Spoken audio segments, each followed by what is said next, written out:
Hey you guys, it's Britt. Tonight we're here with a little update on a TikTok creator that I covered a couple weeks ago. She recently posted another video featuring her daughter and labeled it Mental Health Awareness Video, and I had some thoughts, so if you're interested, please keep watching.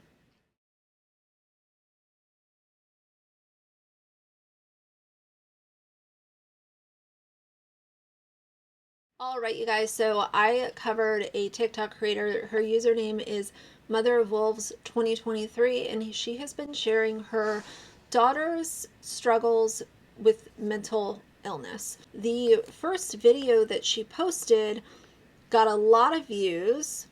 Right now, it has almost 20 million views.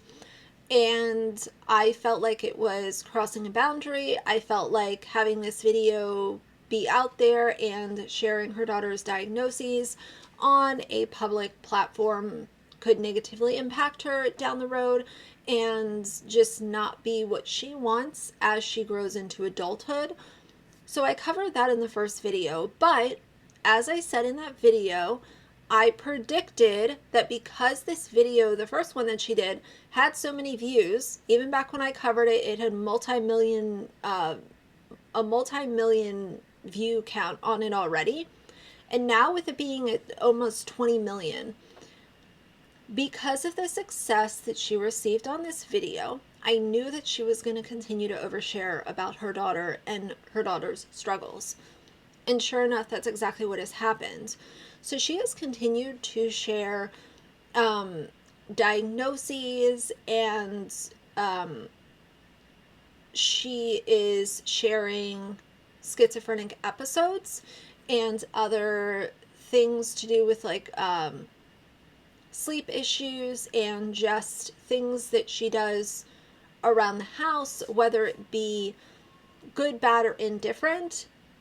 She's sharing it on her TikTok as, quote, awareness. One other little tidbit that I wanted to throw into this video is this is yet again another platform that is showing her child's medications. So, you know, this is just so intimate. It's so invasive, and I've talked about HIPAA before and why HIPAA doesn't apply to family vloggers. TikTok doesn't need to know what medications your kids are on. TikTok doesn't need to see the meltdowns and the tantrums and the, getting upset and flipping a mattress or banging on a table or whatever. As most of you guys know, I am not a mental health professional. I am not somebody who has studied mental health or anything like that. But as a common sense person, I am able to look at this and at least consider how it might negatively impact this child as she gets older. And I want to bring your attention to a video that she posted. This is a new video. One day ago, so it was posted yesterday. And it essentially shows her in her bedroom, pacing around. The light is on. The family cat is like coming in and out of the room to check on her, which is, sweet. Like, animals are so sweet. They get it. And she shares that she basically destroyed her bed, and it's because of these sleep issues, and there's no medication that will help because I guess there's not medication that will help exactly what her daughter needs. But the caption, she really goes over more details. And she starts out by saying she refuses to turn off lights. They bring her a sense of comfort. I showed blank, the daughter's name, this video and asked her what was going on. She doesn't remember being up all night. She just remembers the bed part. She thought a child snuck under her bed. We document to help doctors understand better so we can get her further help. We've done all the tests, all the scans, some multiple times. All we can do is experiment with medications to help her.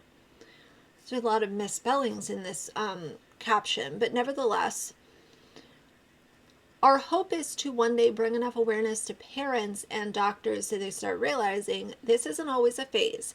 Sometimes they don't grow out of it. Sometimes it's a real mental illness that requires major intervention so they can start the journey of management and live a more comfortable life. Hashtag mental health awareness. Oh, hashtag mental health awareness. Hashtag help our children. And there are some comments of, other parents saying, my child went through this, blah, blah, blah, blah. The reason I'm sharing this platform with you guys is because I have heard this argument before.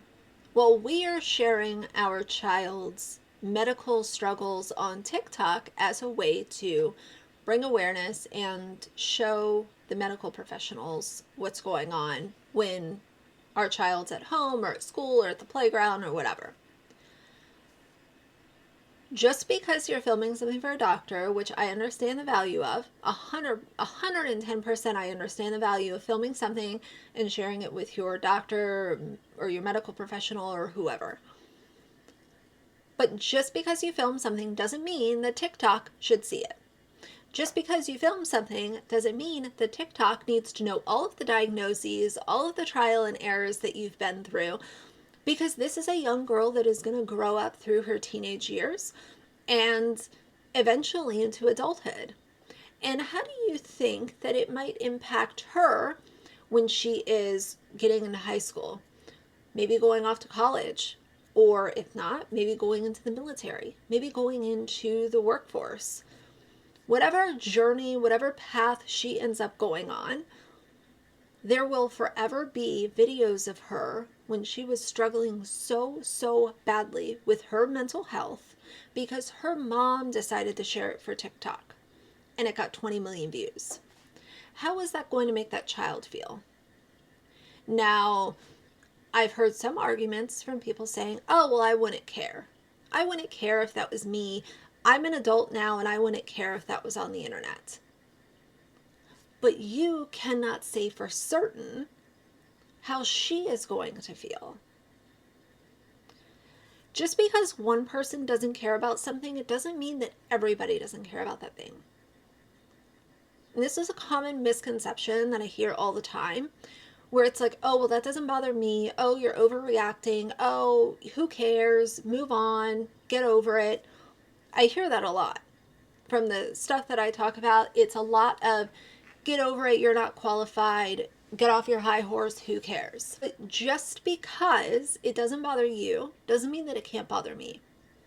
And if it bothers me, it doesn't mean it has to bother you. But I am here as a commentary channel talking about online privacy, influencers, dishonesty, kids being used by their parents to build multi-million-dollar brands, all the things. And sometimes really random stuff. But I think because of my commentary channel, I also lean more on the side of being a realist and thinking about the worst case scenario. And maybe that's a personal problem, don't know. But when I look at stuff like this, I do think of what if it ends up really negatively impacting this kid? And it was labeled as awareness by mom. I just think that that is an unfair thing to do as a parent. And I don't think that TikTok is entitled to see a child when they are at their absolute lowest, dealing with a mental illness that they haven't even accepted that they have this mental illness, because they haven't been able to think clearly, because they are going through the trials and the trial and error and seeing multiple different specialists sometimes and trying different medications. So they haven't even had time to unpack it, and you have videos here on TikTok with millions of views on them. So that's a little update that I wanted to provide on this channel. I'm trying to break up my videos right now because some of you guys like the jumbled ones and some don't, so I might have a few short little videos here. But I want to close out with this. Another option that I think of when I see these family vloggers is, in my opinion, I do think that some of these parents put this content out in order to have people tell them what a wonderful job they're doing. And they are doing a wonderful job, minus sharing it with the internet. Because I can only imagine the struggles and the time and the patience and the resources that you need to try to get a sweet young child mental health help and a proper diagnosis. And I think that's wonderful for a parent to be present and, be willing to go to different specialists and try to figure all this out for their child. But I also think that it's very self-serving and sometimes almost like fishing for compliments. And that might sound kind of rude to some people, but I do think that there is a little bit. I'm not saying specifically with this platform that's what's going on, but it does feel good to be told, hey, you're doing a great job. Oh, you're the best mom. Oh, you're the best girlfriend. You're the best bridesmaid. You're the best friend anyone could ever ask for. That does feel good. And if you're hearing hundreds of thousands of those comments and you're getting millions of views on the video, then why would you not rinse and repeat it and hope that it doesn't negatively impact your child once she gets a little bit older? So that's how I feel about this as my updated thoughts. This is probably not a channel that I'm going to cover on a consistent basis, but I did see that video and wanted to kind of provide a little bit of a part 2, but I'm going to move on. So for now, if you like the video, please leave a like and a comment. And if you'd like to see more from me in the future, please subscribe. I'll see you guys soon. Bye.